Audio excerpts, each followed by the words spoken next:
Si tu étais un livre de chevet, lequel serais-tu en quelques mots? Et pendant que tu réfléchis, vous, dans le chat, vous avez le droit de jouer parce qu'elle ne voit pas vos réponses.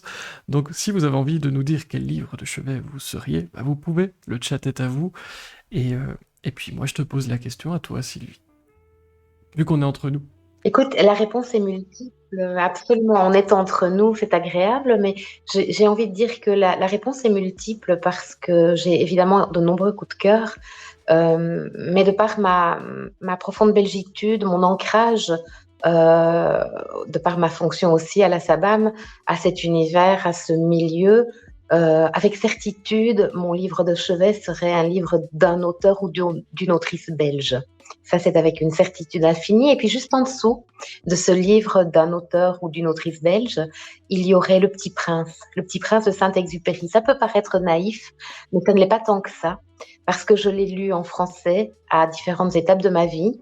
J'ai fait chaque fois une lecture très différente et je l'ai lu en espagnol aussi, dans l'apprentissage de la langue. Et là aussi, j'ai eu un autre éclairage. C'est un livre magique qui se lit en fonction de ce qui vibre à l'intérieur de nous au moment où on le lit. Et voilà, pour ça, il est jamais loin de ma table de chevet.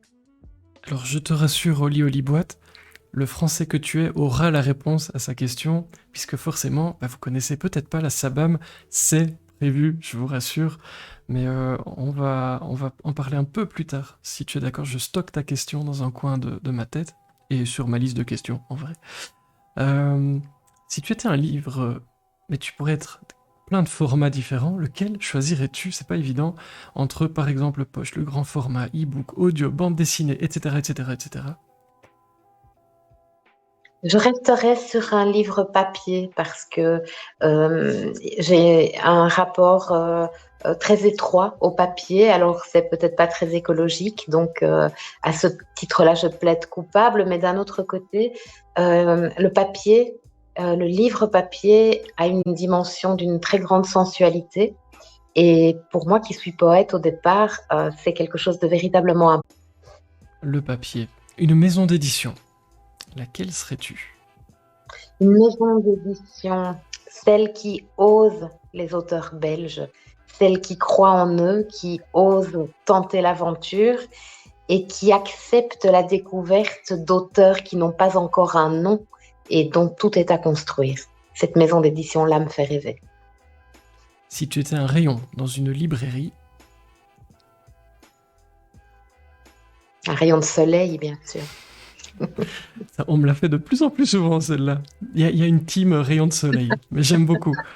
Si tu étais un marque-page, avec quoi Un marquerais-tu la marque-page. page? Je disais que le marque-page, évidemment, ça pourrait être n'importe quoi, mais j'ai souvent l'habitude, quand je prends les transports en commun à Bruxelles, je prends ça souvent, de griffonner des verres sur tout ce qui me passe dans mon sac à main.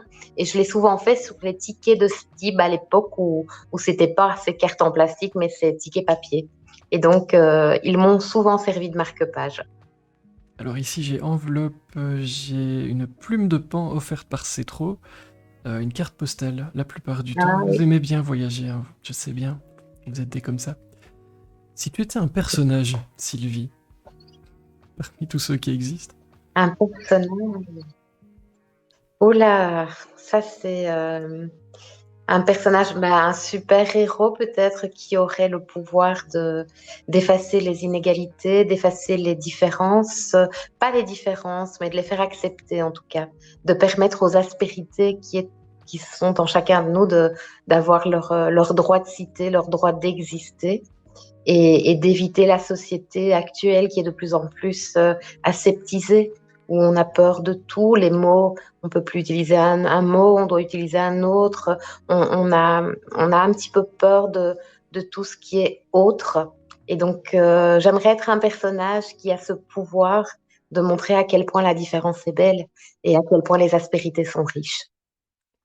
j'ai l'impression que c'est un peu ce que tu fais dans tes livres. Est-ce que tu serais une super-héroïne? Moi je crois. Je sais pas, on en reparle. Oh, alors, et mon super pouvoir, c'est l'imperfection alors. C'est important ça. On s'ennuierait si on était tous parfaits. Si tu étais un temps de Ah oui, conjugaison, pour une experte des mots comme toi, quel temps de conjugaison le choisirais-tu? présent. Le présent. quoi de plus beau que le présent? On a tendance à l'oublier. À force de se projeter dans l'avenir ou de s'accrocher au passé, on oublie que le plus bel instant de la vie, c'est l'instant présent. Le présent pour une imparfaite, dit le Belge qui. Pour une imparfaite, oui, oui, tu vois. Si tu étais une musique ou la bande son, par exemple de salsa, imaginons, ou d'autres choses, Salsa, évidemment. ça évidemment. Salsa. Alors, j'aime les musiques. J'aime les musiques parce que déjà, ben, je travaille à la SABA, mais à la SABA, on n'est pas insensible à la musique, aux arts plastiques et visuels, à la littérature, au théâtre. Enfin, toutes les créations artistiques nous fascinent. Mais la musique, j'aime ce qui se danse. Je suis une amoureuse profonde des sons latinos. Et donc, tout ce qui est salsa, bachata et autres, ça m'empêche de rester assise. J'ai des fourmis dans les jambes et oui, voilà, je serais une salsa, une bachata et ce genre de sonorité incroyable. Tu étais un signe de ponctuation. Une virgule ou trois petits points de suspension. En tout cas, certainement pas un point. Un petit dernier pour la route dans ce questionnaire. Si tu étais un verbe, il y en a Le beaucoup. verbe aimer. Le verbe aimer. Avec le plus grand A majuscule qui soit. Et sans hésiter une demi-seconde. On a... C'est rock'n'roll ce soir. Ah mais oui, mais alors, pour ceux qui ne connaissent pas, je vous le dis, il se passe toujours quelque chose dans la boîte.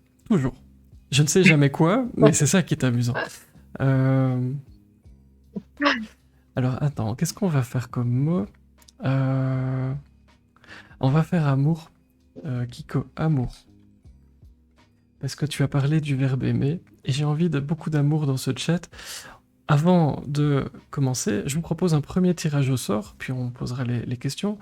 Ça va être très très simple. Je vous explique en 2 mots. Pour toutes les personnes qui sont présentes, je vous propose, grâce à Sylvie, de remporter un exemplaire du livre Les Longs Couloirs. Je peux même vous mettre... comme ça, vous voyez la superbe couverture.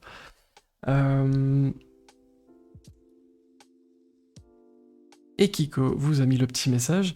Donc, pour participer, dans les minutes qui viennent, on va faire 2-3 minutes grand max, vous mettez dans le chat point d'exclamation amour, parce qu'on a besoin d'amour, c'est important, et en minuscule, vous voyez le petit message qui apparaît, n'hésitez pas, et toutes les personnes qui vont mettre point d'exclamation amour seront prises en compte dans le tirage au sort, quand j'aurai eu l'impression que vous avez tous mis amour, je lancerai le sort.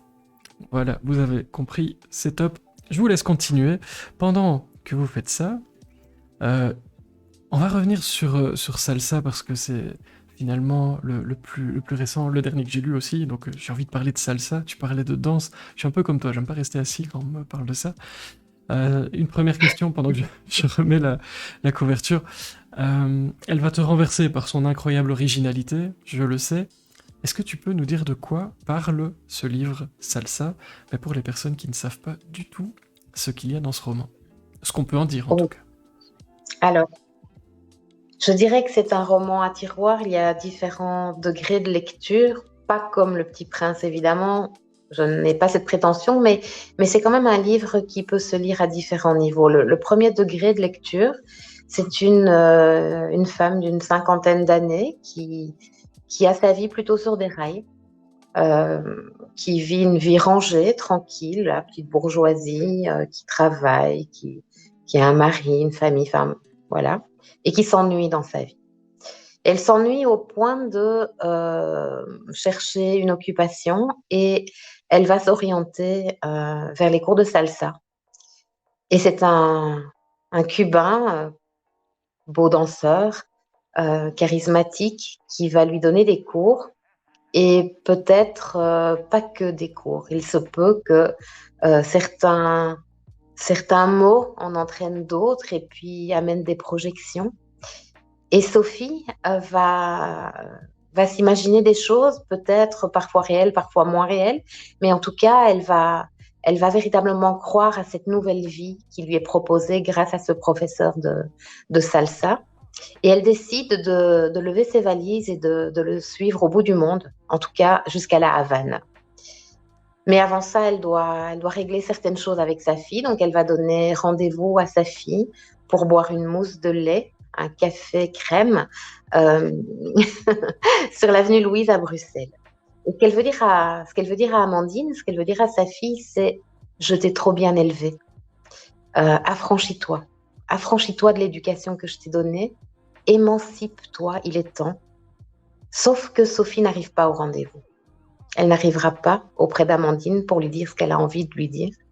Et toute la question du livre, c'est de comprendre, mais, mais qui est Amandine? Qui est Sophie? Et pourquoi ce rendez-vous n'a pas eu lieu? Qu'est-ce qui s'est passé pour que Sophie n'arrive pas au rendez-vous? Globalement, c'est Sur un l'histoire de Salsa. rendez-vous manqué, on a tout ça hein, un peu dans les cartons quelque part. Ah, des Ça rendez-vous parle manqués, très très fort.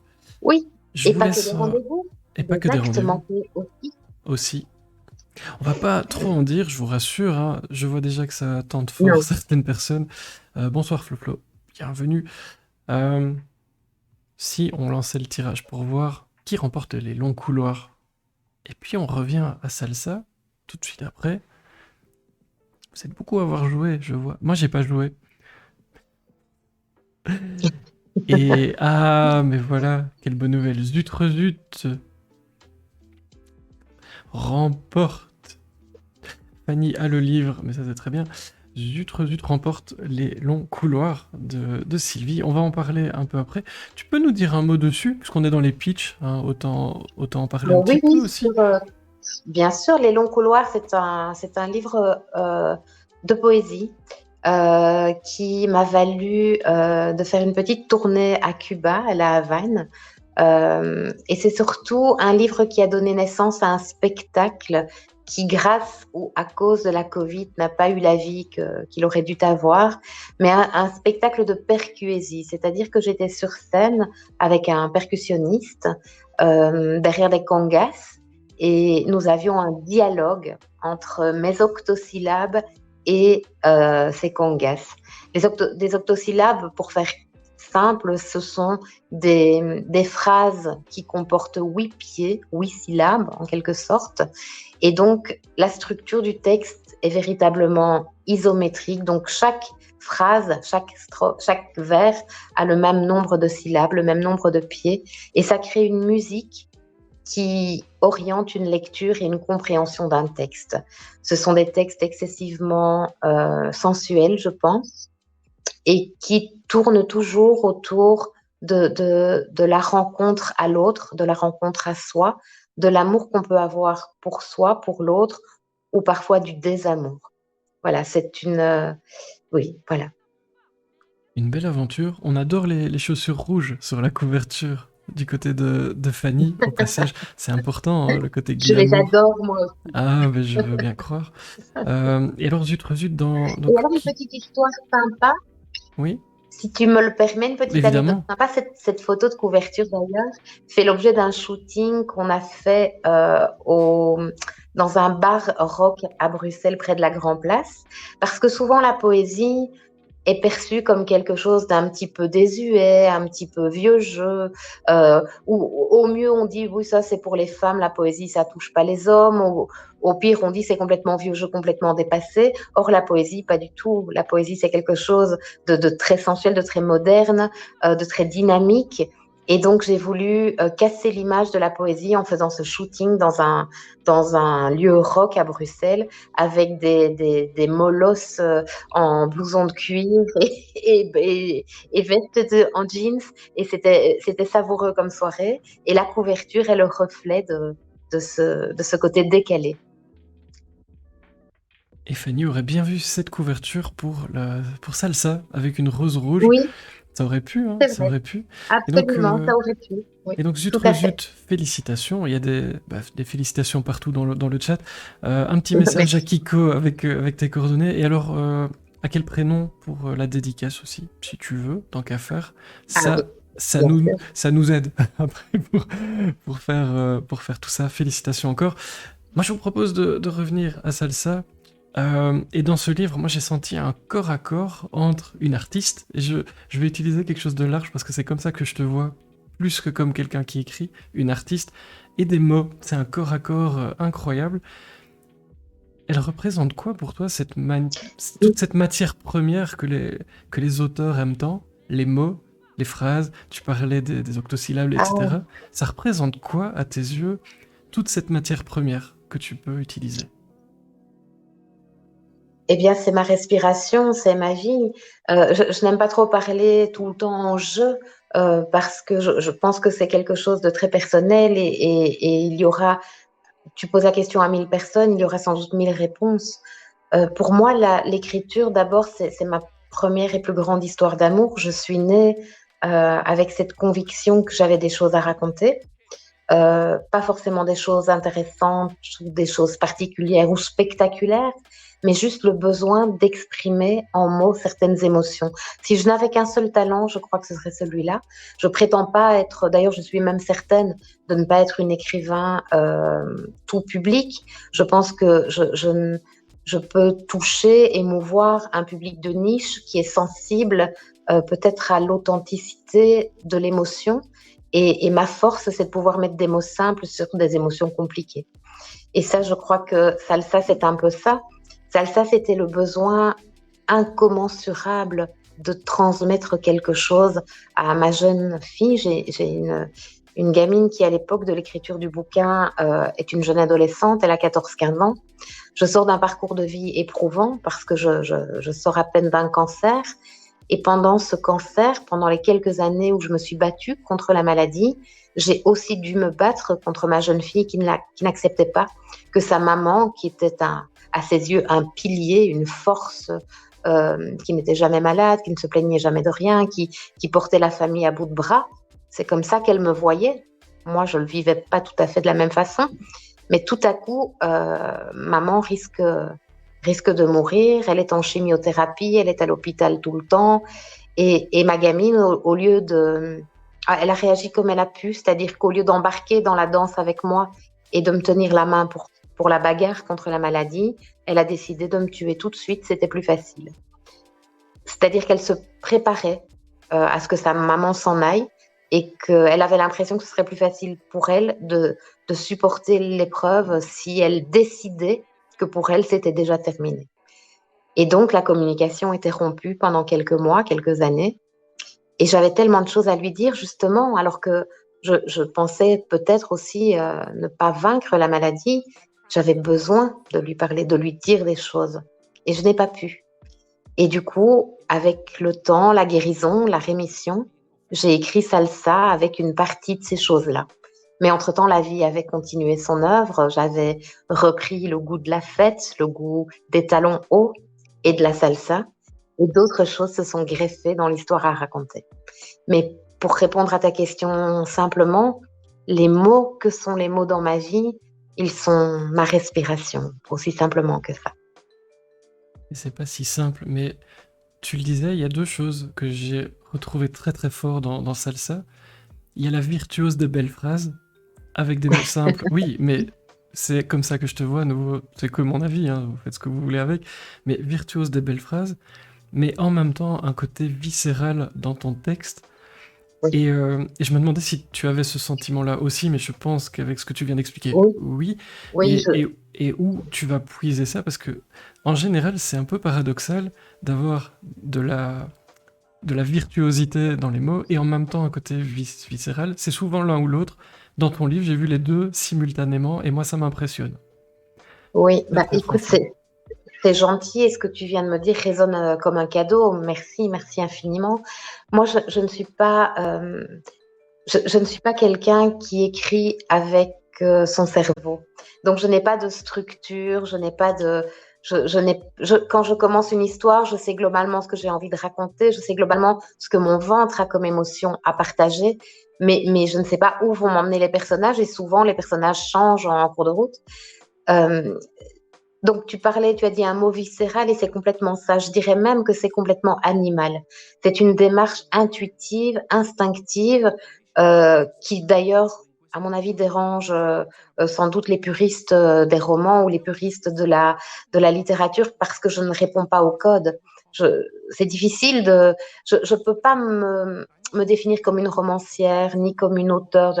Je peux juste me définir comme quelqu'un qui aime les mots et qui en joue. Alors, tu parles de virtuose de la langue, ça me touche énormément parce que mon côté poète, évidemment, aime que toutes ces émotions qui sont en moi se traduisent en mots, qu'ils soient reçus, compris et aimés. Mais ça me joue des tours dans ma carrière artistique, euh, plus qu'autre chose. D'ailleurs, Barbara Abel, qui entre-temps est devenue une amie, a chroniqué un de mes livres en disant que le défaut de ce livre était d'être trop bien écrit et que cette trop belle écriture, selon elle, nuisait véritablement à la lecture parce qu'on s'arrêtait sur le mot, sur la formule, on revenait en arrière parce que c'était joliment formulé et puis que ça nous égarait et finalement ça nous éloignait de l'histoire. Alors, ça ne me rend sans doute pas service de le raconter, mais ça explique un peu et ça répond un peu à ta question. Mhm. Les mots dansent dans ma vie et servent une manière de s'exprimer plus qu'une histoire, je pense. Et OneLab nous dit, pour ce que tu disais avant, beau message, ô combien douloureux pour moi qui ai fait le choix inverse de ta fille, en l'occurrence. C'est vrai que c'est un des thèmes forts. Il y en a beaucoup de thèmes à l'intérieur de ce livre. On va pas tous les parcourir, parce que, un, c'est pas possible, et parce que je vous laisse le plaisir. Il y en a quand même un qui m'a marqué, c'est l'émancipation de la femme. On en parlera probablement encore un peu Oui. plus tard dans la soirée avec Amélie de Lima. Vous croyez pas au hasard, moi non plus. Oui. Ma question, c'est tout bête, mais c'est parce que moi je suis un peu désespéré face à ce thème. Il y a encore beaucoup de chemin à faire en 2023 sur l'émancipation de la femme. Oui. C'est quoi la Oui, bien priorité? sûr. Bien Malheureusement. sûr. Mais... La priorité, c'est de donner la main aux hommes parce que c'est quelque chose qui doit se vivre ensemble. Moi, je ne suis pas une féministe à tout prix et à tout va, et je ne suis pas une femme qui doit s'imposer parmi les hommes. Je suis simplement un être humain avec ma spécificité d'être humain. Et si chacun se positionne comme tel, le féminisme n'existe plus parce qu'il n'a plus besoin d'exister.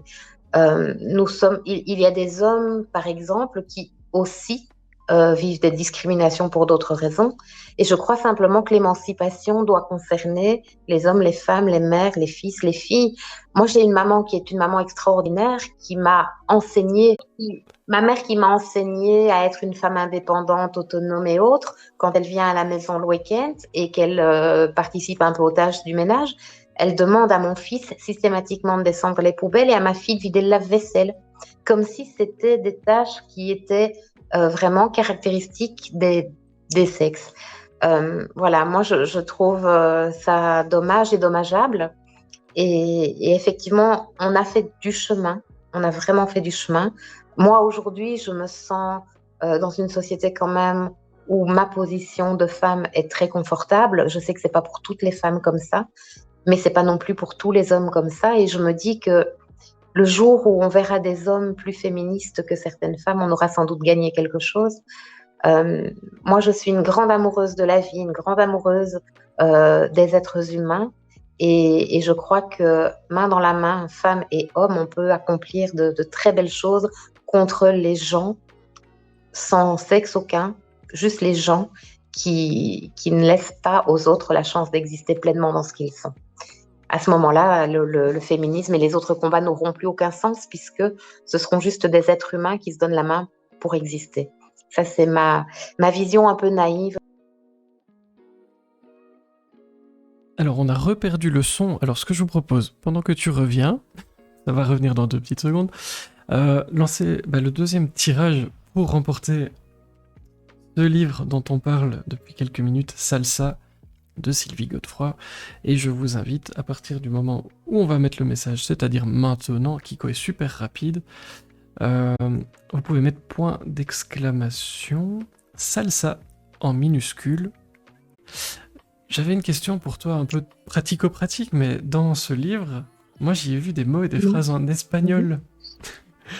Et alors, je me disais, alors pourquoi d'une manière générale, mais elles sont pas traduites. Et donc je me disais, mais pourquoi ce choix? Et j'imagine que tu as évidemment réfléchi tout ça très très longuement, et ça m'intéressait, ces petites touches de mots et d'espagnol. Alors, le choix de l'espagnol, c'est parce que j'ai eu l'occasion de faire un séjour à Cuba à l'ambassade belge et de faire des spectacles là-bas. Et du coup, je me suis vraiment prise d'affection, d'amour pour la langue espagnole, ce qui va avec la salsa évidemment. Donc, j'ai appris l'espagnol grâce à la salsa. Et voilà. Et pourquoi le choix de ne pas traduire ces phrases en espagnol? Ça, c'est un choix de l'éditeur. C'est un choix de l'éditeur qui disait que les phrases se devinaient, leur compréhension tombait un petit peu sous le sens lors de la lecture du texte et il ne voulait pas infantiliser le lecteur en faisant une traduction systématique. Il trouvait que ça alourdissait la lecture et donc il l'a fait de cette façon. Je ne partageais pas forcément ce point de vue, mais une édition, c'est le regard de l'auteur et le regard de l'éditeur. Les deux doivent exister, coexister. Et donc, je n'estimais pas non plus nécessaire de batailler pour ça. Il y avait d'autres choses sur lesquelles je bataillais plus. Et donc, voilà, on a eu cet accord de laisser les phrases en espagnol et de ne pas les traduire. Et c'est toujours des compromis, des discussions sur Oui, ce genre bah de oui. points. En tout cas, ça donne une musique particulière au livre aussi, qu'on a dans la tête. Parfois, moi je lisais et je me dis, ok, ça je comprends pas, parce que je parle pas complètement espagnol. Je pense que Amélie de Oui. Lima, qui sera là juste après, serait beaucoup plus douée que moi pour tout ça. Mais c'est amusant d'avoir d'autres. C'est un peu comme parfois des mots canadiens. On parlait avec Fanny tout à l'heure des livres qui nous viennent du Oui, Canada. oui, Mais oui. d'avoir des expressions, des choses, moi j'aime encore bien. Mais c'est vrai que pas de traduction. Par moment, je me disais, ah oui, donc j'allais voir. Mais pourquoi pas. Euh, Oui, Tirage au oui, sort, voilà, les c'est amis. ça. Tirage au sort. Bah oui. Alors je vois qu'il y a des tractations dans le chat, des cadeaux potentiels qui pourraient se faire. Ah, ça fait plaisir. Et... Et le tirage au sort tombe sur Flo qui remporte Salsa et qui va danser avec toi et ton livre. Et bien voilà, Magnifique. Kiko va Bienvenue, Flo. te contacter. Mais bravo, bravo Flo. Il y a encore un livre à gagner juste après. Euh, je me disais, parce on va un peu en parler, dans ton écriture, moi j'ai aussi entendu de l'oralité. Et donc je me demandais si, quand tu écris, tu déclames ton texte. Mais je connais beaucoup d'auteurs qui font ça pour voir s'il y a une bonne musique dans leur texte. Et c'est pas complètement anodin parce que c'est un livre qui est destiné à être adapté pour le théâtre. On en parlait dans le chat. Est-ce que tu peux nous parler de tout ça, de cette adaptation, de cette oralité, de Oui. peut-être le fait de déclamer tes En fait, textes? tout commence en 2013 avec mon roman L'Anagramme d'essence, l'époque à laquelle nous nous sommes rencontrés d'ailleurs, puisque nous avions le même éditeur à l'époque. Et il s'avère que par accident, par un heureux accident de la vie, ce texte fait l'objet d'une adaptation dans un théâtre bruxellois par Cathy Thomas, qui est une comédienne, mais qui est aussi une metteur en scène et qui est surtout productrice. Et l'accident continue et je me retrouve à jouer le premier rôle féminin dans cette adaptation. Donc, non seulement j'avais certainement jamais pensé qu'un de mes romans puisse être adapté à la scène, mais en plus, je ne pensais certainement pas que moi, je pourrais incarner un des personnages. Et une succession d'accidents fait que c'est comme ça, on me propose le rôle, je fais ce premier rôle et je constate qu'il n'y a pas que les mots qui dansent dans ma vie, je deviens amoureuse de cette relation directe et immédiate avec le public.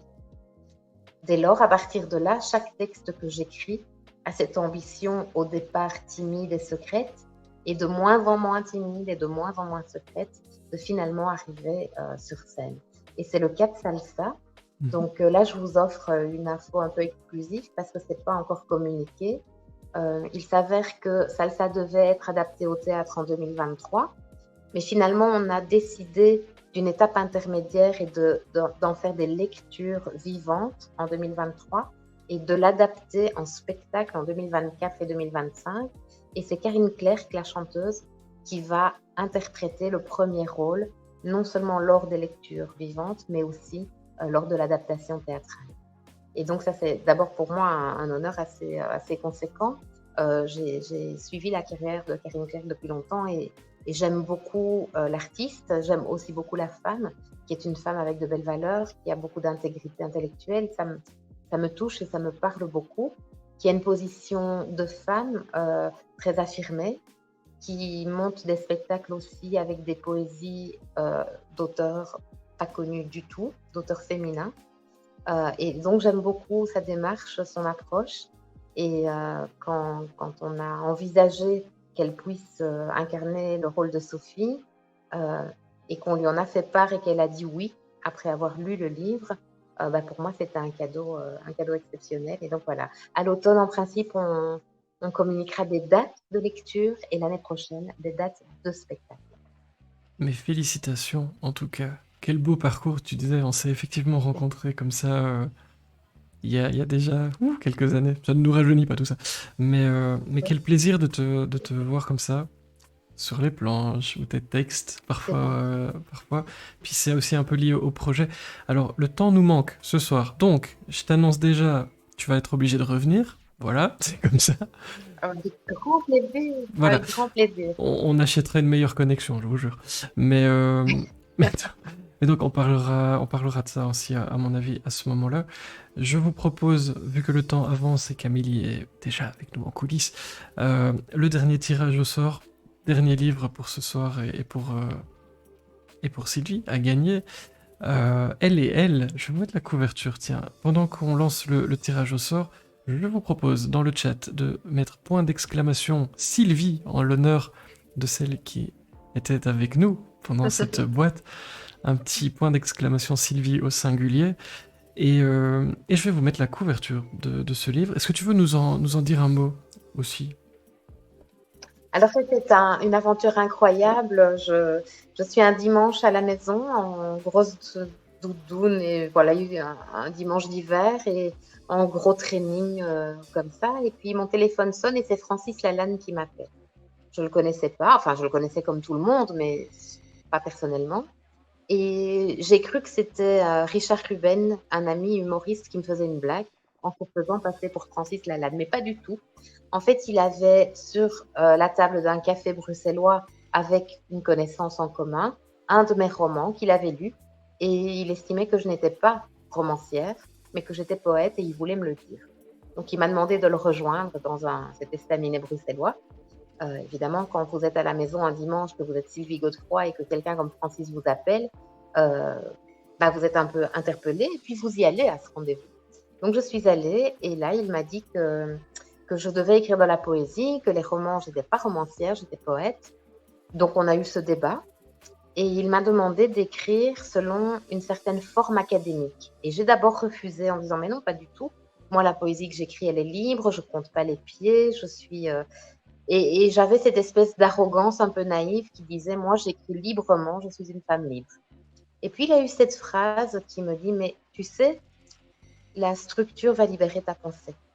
La structure mathématique de l'écriture, de la poésie, va t'imposer de faire un choix de mots plutôt qu'un autre, et ça va dégommer les verrous, les pudeurs, voilà, les freins qu'on peut mettre à ces idées au profit d'une forme qui impose autre chose.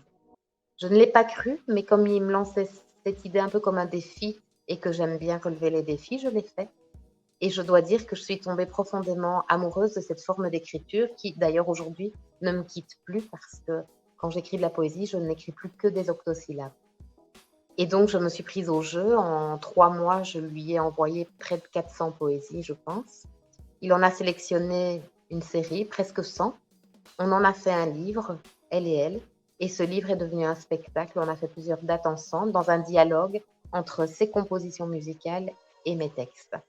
Et je dois dire qu'on peut penser ce qu'on veut de l'homme, on peut l'aimer, ne pas l'aimer, on peut contester ses idées ou pas. Je ne me positionne pas, j'ai aucun, aucun avis là-dessus, mais j'ai rencontré l'artiste. J'ai laissé l'homme de côté, mais j'ai rencontré l'artiste. Et l'artiste sur scène, et ça peut étonner ceux qui le connaissent, l'artiste sur scène a énormément d'humilité et énormément d'altruisme, ouais, énormément de générosité pour les gens qui partagent la scène avec. Et donc, c'était une expérience incroyable et voilà, je pense que je n'oublierai jamais cette expérience, elle est gravée dans ce Des rencontres, toujours. Ça, c'est tout au oui, long du voilà, parcours. voilà. C'est ce qui te Je caractérise aussi très très très oui, bien. Je vous laisse encore oui, 30 petites je secondes prends le temps. pour participer au tirage au sort pour gagner Elle et Elle. Poésie, évidemment. Pendant ce temps-là, une de mes dernières questions avant ta conclusion. Vu que le temps file, quels sont tes Dis-moi. projets en quelques mots?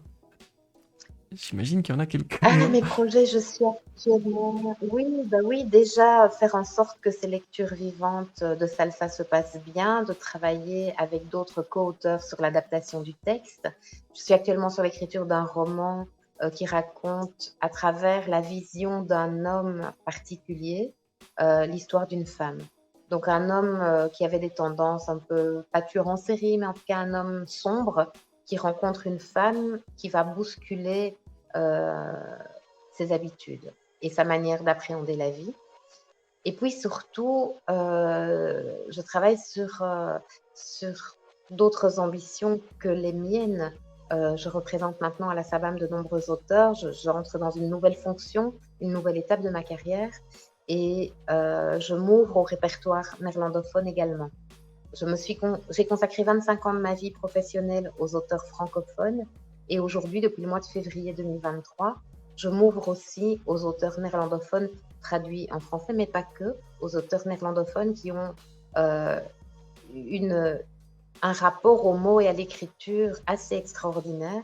Et donc, je les emmène en octobre à Avignon, où je tiens beaucoup à faire profiter le public français de la région et les opérateurs culturels, les théâtres de la région, du talent de nos auteurs belges, de nos auteurs flamands traduits en français. Et ça, c'est ce qui occupe mon année 2023. Donc, je vais me mettre, moi, un peu de côté dans la création pour porter en France le talent d'auteur euh, de la SABAM, d'auteur néerlandophone.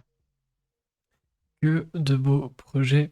Et je vous propose de faire le tirage au sort avant de se quitter, de refermer le couvercle de la boîte de Sylvie et d'accueillir Amélie de Lima pour parler de son livre Les blessures des anges. Et le tirage tombe sur OneLab Read qui remporte Elle et Elle, dont vous voyez la couverture.